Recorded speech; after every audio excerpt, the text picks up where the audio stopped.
Deflated ball, regular ball. Deflated ball, regular ball.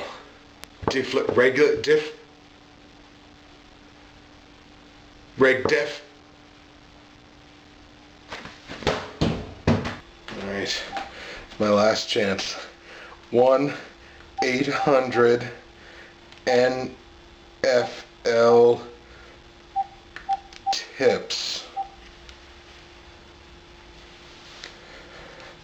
Come on, big money. GeoKnows.com. Damn you, DeFranco! Don't know who to pick. I don't know who to pick.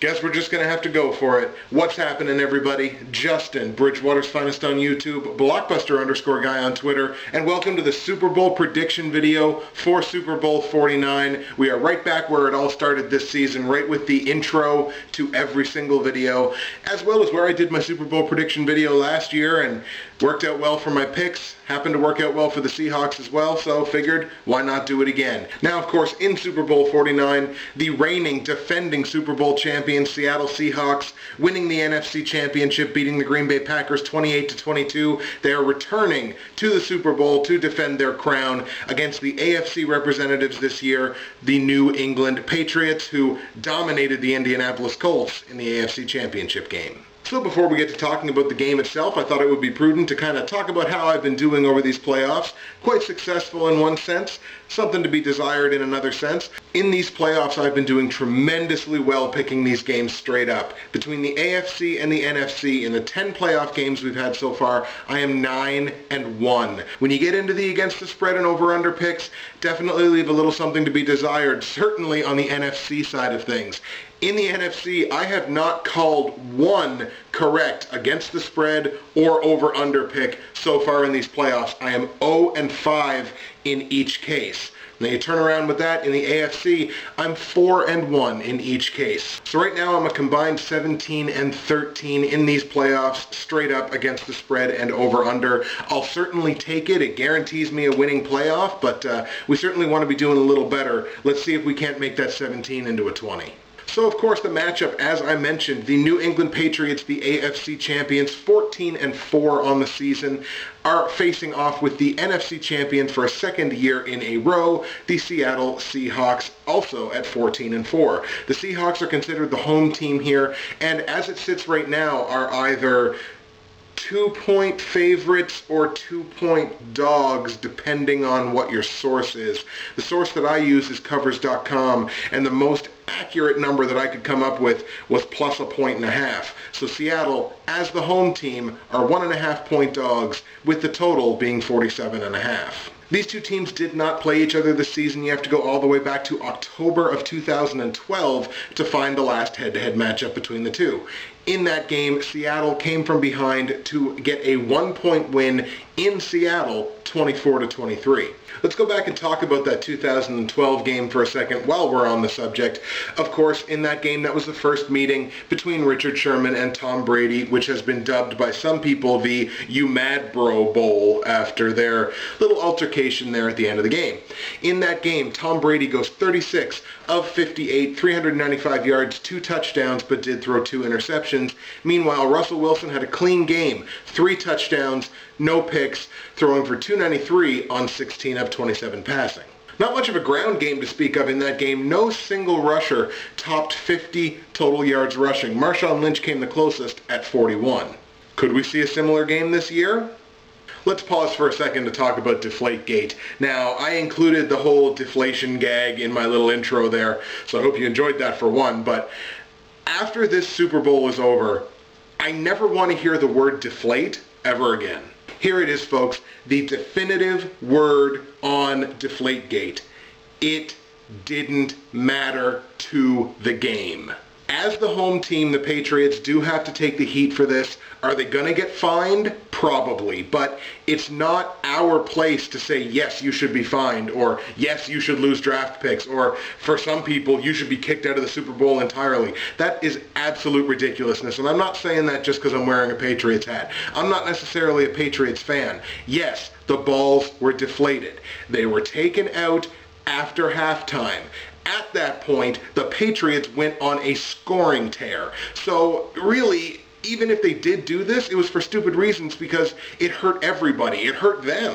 Belichick used this for an opportunity to go out in a press conference and make himself look like an idiot, to the point that Bill Nye, the science guy, has to come out and say, Bill Belichick, you're an idiot. Let the NFL do their investigation. Let them find the Patriots guilty, which they probably will. Let them fine the Patriots $50,000 or $100,000 or whatever it is, and we can all move the hell on. Now, getting into the game itself, a lot of the focus here has been put obviously on the quarterbacks because that's the marquee matchup, and also how the quarterbacks are going to respond to those two all-world cornerbacks on the opposite team. We're talking Brady versus Richard Sherman. We're talking Wilson versus Darrelle Revis. All right, folks, here's what y'all came for. Who in the hell is going to win this game? Before I give you my picks, I'm going to let you know what the public thinks and what some team experts, as well as many of the other YouTube prognosticators, think. Public perception, straight up, 57% of the individuals that I polled are on the New England Patriots to win this game. Public against the spread, this is provided by Covers.com, 62% of the public are on the Patriots against the spread. So again, that could be anywhere from -2 to +2. Really, it just kind of depends on what your source is and where you're taking it from. More on that later. Taking a look at some team experts, and this is also provided by Covers.com, 60% of team experts are on New England's side against the spread, only 40% with Seattle, and this is the big one. Many of the other YouTube NFL prognosticators, this is not to say that you shouldn't watch their videos, because you absolutely should after you finish watching mine. 67% of other YouTube prognosticators who were polled in this question answered New England. Biggest X factor I see here for the AFC champion Patriots, that's a really hot offense there. The Patriots are scoring 40 points per game in these playoffs. Really, they've only got kind of a moderate run game. Blount has been running really, really well in these playoffs, but they're still only averaging about 95 yards per game, which is only really middle of the pack in these playoffs. So with only a moderate kind of run game, can they keep that hot offense going?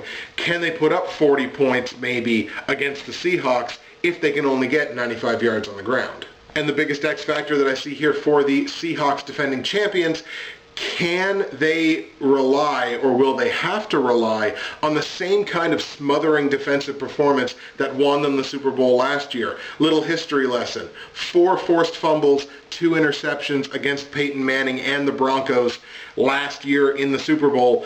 Will they have to have that kind of performance again? Can they have that kind of performance again, especially with the injuries to Earl Thomas and Richard Sherman?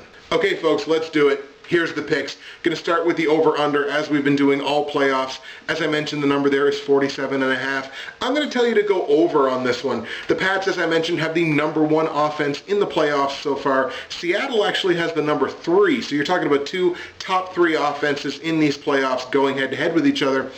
Even though they have the 2 lowest scoring against defenses in these playoffs, 19 points on average for the Patriots, 19.5 for the Seahawks, I expect points in this game. I think the number is going to sail over 47.5 points, 48 points, somewhere in that number. So if you can get that, 47.5, 48, take the over. Before I tell you who I think is going to win the game straight up, I just want to take a second to kind of talk about that against the spread number that I've kind of alluded to a little bit in the video.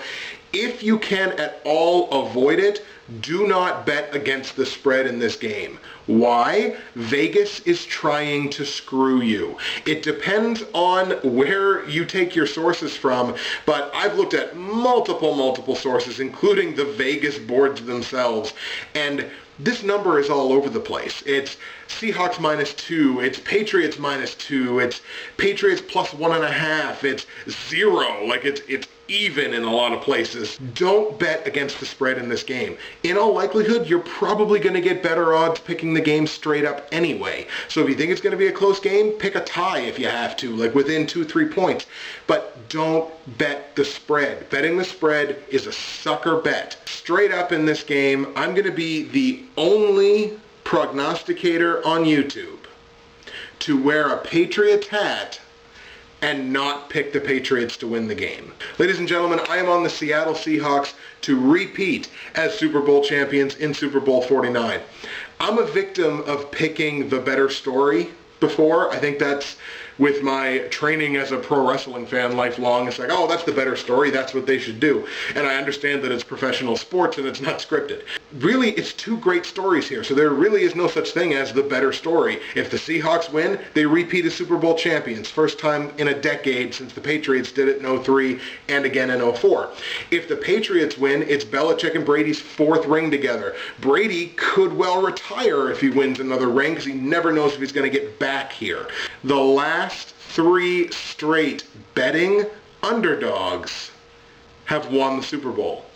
The Giants, the Ravens, and the Seahawks last year as 2-point underdogs to the Broncos.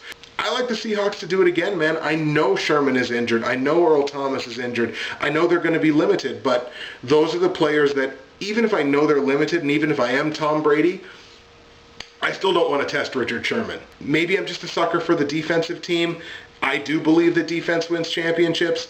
I think Seattle's going to win this game. So if you absolutely have to bet against the spread, take Seattle, especially if they're the betting underdog here. I'm going to be taking Seattle. So that's it, folks. I'm taking the Seahawks to repeat as Super Bowl champions in Super Bowl 49 to defeat the Patriots. Super Bowl MVP?